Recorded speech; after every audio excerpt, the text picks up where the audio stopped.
Principal. Myself, Amish Sharma, Junior NP PMC. You are PMC. Appointed by PMC. Who is contractor? RN Yes. In company ಹೆಸರು? RN From where? Mysore. Box shaped building ಇದೆ. ಹೌದು sir. Ground plus ground It is all actually. ನಿಜಾನೆ ಒಂದು ಸ್ವಲ್ಪ ಆ ಕಡೆ ಎಲ್ಲಿ ಕಾಣಿಸ್ತಾ ಇದೆ ನಾನು ಕಳಿಸ್ತೀನಿ ಬೇಡ ಈ ಕಡೆ ಬಾಣ ನಾವು ಅಣ್ಣ ದಯವಿಟ್ಟು ಇಲ್ಲೇ ಬರೋಣ ನಾವು ಏನು ಮಾಡೋಣ ಸೈಡ್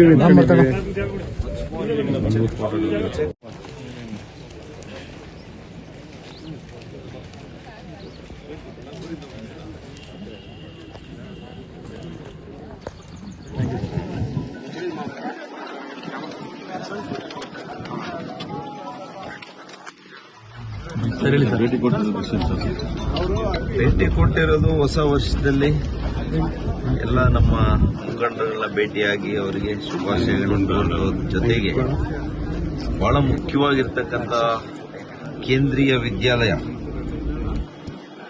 ಇದರ ಒಂದು ಕಾಮಗಾರಿ ವೀಕ್ಷಣೆ ಮಾಡೋದು. ಸುಮಾರು 25 ಕೋಟಿ ರೂಪಾಯಿಯಲ್ಲಿ ಮಂಜೂರಾಗಿತ್ತು ಹಿಂದೆ ನಾನು ಜಿಲ್ಲಾ ಉಸ್ತುವಾರಿ ಸಚಿವನಾಗಿದ್ದಾಗ, ಮತ್ತು ಇಲ್ಲಿ ಶಾಸಕರ ಹೊತ್ತು ಮೊನ್ನೆ ಶಿವಶಂಕರ್ ರೆಡ್ಡಿ ಅವರಿದ್ದರು. ಆಗ ಇದು ಮಂಜೂರಾಗಿತ್ತು, ಕೇಂದ್ರದಲ್ಲಿ ಮಂಜೂರಾಗಿತ್ತು.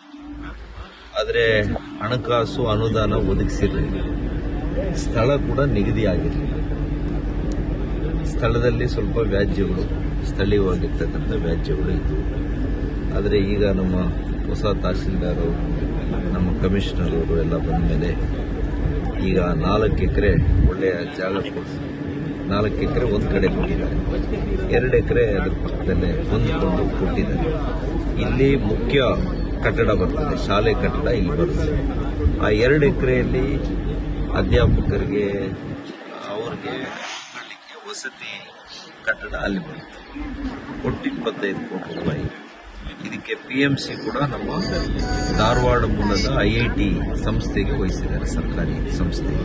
ಹಾಗಾಗಿ ಪಾರದರ್ಶಕತೆಯಿಂದ ಗುಣಮಟ್ಟವನ್ನು ಕಾಯ್ದುಕೊಳ್ಳೋದು ಮತ್ತು ಕಾಮಗಾರಿಯ ವೇಗವನ್ನು ಕೂಡ 18 ತಿಂಗಳೊಳಗಡೆ ಇದು ಕಾಮಗಾರಿ ಮುಗಿದು ಹಸ್ತಾಂತರ ಮಾಡಬೇಕು. ಅದಕ್ಕೆ ನಾನು ಮೊದಲನೇ ದಿವಸ ಇವತ್ತು ಬಂದು ಎಲ್ಲ ವೀಕ್ಷಣೆ ಮಾಡಿದ್ದೀನಿ. ಸ್ಥಳೀಯವಾಗಿ ಸಣ್ಣ ಪುಟ್ಟ ಕೆಲವು ಸಮಸ್ಯೆಗಳಿದ್ದಾವೆ, ಅದನ್ನು ಅವ್ರನ್ನ ರೈತರನ್ನು ಕರೆದು ನಮ್ಮ ಅಧಿಕಾರಿ ಮಿತ್ರರ ಜೊತೆ ಸಮಾಲೋಚನೆ ಮಾಡಿ ಅದನ್ನು ಕೂಡ ಬಗೆಹರಿಸಿ ಎಲ್ಲ ರೀತಿಯಲ್ಲಿ ವೇಗವನ್ನು ಕೊಡೋದು ಬಹಳ ಮುಖ್ಯ.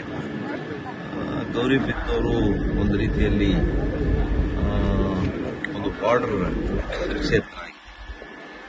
ಇದು ದಾಟಿದ ಮೇಲೆ ಇನ್ನು ಆಂಧ್ರಗೆ ಹಾಗಾಗಿ ಇಲ್ಲಿ ಬಲಹೀನ ವರ್ಗಗಳು ಹೆಚ್ಚು ಜನ ಇದ್ದಾರೆ. ಪರಿಶಿಷ್ಟ ಜಾತಿ, ಪರಿಶಿಷ್ಟ ಪಂಗಡದ ಬಡವರು ಹೆಚ್ಚು ಜನ ಇದ್ದಾರೆ. ಅವರ ಮಕ್ಕಳಿಗೆ ಇವತ್ತು ಒಳ್ಳೆಯ ಶಿಕ್ಷಣ ಕೊಡಬೇಕು, ಉನ್ನತ ಶಿಕ್ಷಣ ಕೊಡಬೇಕು.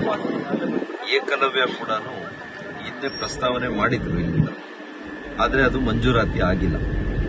ಏಕಲವ್ಯ ಶಾಲೆ, ವಸತಿ ಶಾಲೆ ಏನಿದೆ ನಮ್ಮ ಜಿಲ್ಲೆಯಲ್ಲಿ ಎಲ್ಲಿ ಕೂಡ ಆಗಿಲ್ಲ.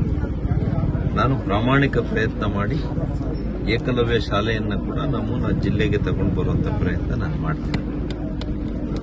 KVA 1 ಜೊತೆಗೆ ಏಕಲವ್ಯ ಕೂಡ, ಇದೆಲ್ಲ ಕೂಡ ಕೇಂದ್ರ ಸರ್ಕಾರ, ಮಾನ್ಯ ಪ್ರಧಾನಿಗಳು ನರೇಂದ್ರ ಮೋದಿ ಅವರು ಅವರ ಒಂದು ಸಂಕಲ್ಪ ದಿವ್ಯ ಸಂಕಲ್ಪ ಏನಿದೆ, ಆ ಸಂಕಲ್ಪ ಬಲಹೀನ ವರ್ಗಗಳ ಮಕ್ಕಳು ಕೂಡ ಒಳ್ಳೆಯ ಶಿಕ್ಷಣ ಪಡೆಯಬೇಕು, ಗುಣಮಟ್ಟ ಶಿಕ್ಷಣ ಪಡೆಯಬೇಕು, ವರ್ಷ ತರಲಿ, ಸಮೃದ್ಧಿ ತರಲಿ, ಒಳ್ಳೆಯ ಒಂದು ಆರೋಗ್ಯ ಎಲ್ರಿಗೂ ಆ ಭಗವಂತ ಕರುಣಿಸಲಿ.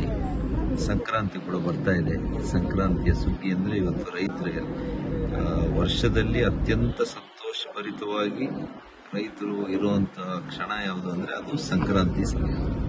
ಹಾಗಾಗಿ ರೈತರ ಒಂದು ಜೀವನ ಕೂಡ ಸುಖಕರವಾಗಿರಲಿ ಮತ್ತು ಸಮೃದ್ಧಿಯಾಗಿರಲಿ ಅಂತೇಳಿ ಕೂಡ ಪ್ರಾರ್ಥನೆಯಿಂದ ಭಗವಂತನಲ್ಲಿ ಪ್ರಾರ್ಥನೆಯನ್ನು ಮಾಡ್ತೀವಿ.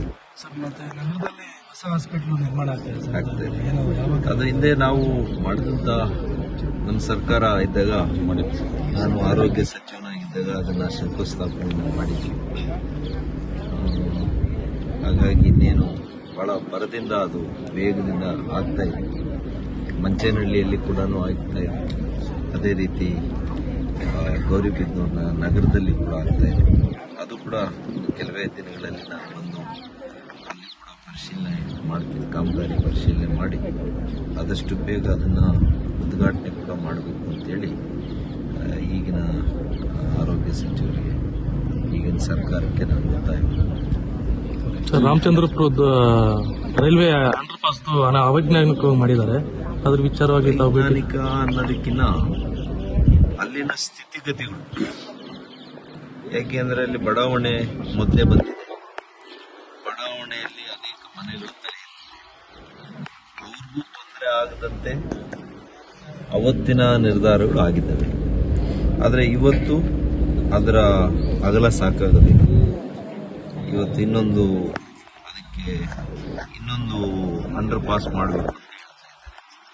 ಹಾಗಾಗಿ ನೋಡೋಣ, ಅಲ್ಲಿನ ವಾಸ್ತವ ಸ್ಥಿತಿಗತಿಗಳನ್ನು ಪರಿಶೀಲಿಸಿ ಅಧಿಕಾರಿಗಳ ಜೊತೆ, ಅಲ್ಲಿನ ಬಡಾವಣೆಯ ನಿವಾಸಿಗಳ ಜೊತೆ ಮಾತನಾಡಿಕೊಂಡು ಚರ್ಚೆ ಮಾಡಿ ಯಾವುದು ಸುಗಮವಾಗಿ ಆಗ್ತದೆ ಅದನ್ನು, ಮತ್ತು ಪ್ರಾಕ್ಟಿಕಲ್ ಆಗಿ ಯಾವುದಾಗ್ತದೆ ಅದನ್ನು ಮಾಡಲಿಕ್ಕೆ ನಾವು ಪ್ರಾಮಾಣಿಕ ಪ್ರಯತ್ನ ಮಾಡ್ತೀವಿ. ರಸ್ತೆ ಮತ್ತು ಬೀದಿ ದೀಪಗಳನ್ನು ಹೇಳಿದ್ದಾರೆ. ಅದನ್ನ ತಕ್ಷಣ ನಾನು ರೈಲ್ವೆ ಅಧಿಕಾರಿಗಳ ಜೊತೆ ಮಾತನಾಡಿ ಆ ರಸ್ತೆಯನ್ನ ಮತ್ತು ದಾರಿ ದೀಪಗಳನ್ನು ನಾನು ಹಾಕಿಸ್ಕೊಳ್ಳುವಂತ ಕೆಲಸ ಮಾಡ್ತೀನಿ. ಸರ್, ಬೇರೆ ಅಂಡರ್ ಪಾಸ್ಗಳಲ್ಲೂ ಅದೇ ತರನೇ ಇದೆ ಅಂತ ಜಾಸ್ತಿ ಅಲ್ಲ, ಎಲ್ಲೆಲ್ಲಿ ಏನು ಸಮಸ್ಯೆ ಬರ್ತವೆ ಆ ಸಮಸ್ಯೆಗಳಿಗೆ ನಾವು ಪೂರಕವಾಗಿ ಸ್ಪಂದಿಸುವಂತ ಕೆಲಸ ಆಗ್ತದೆ.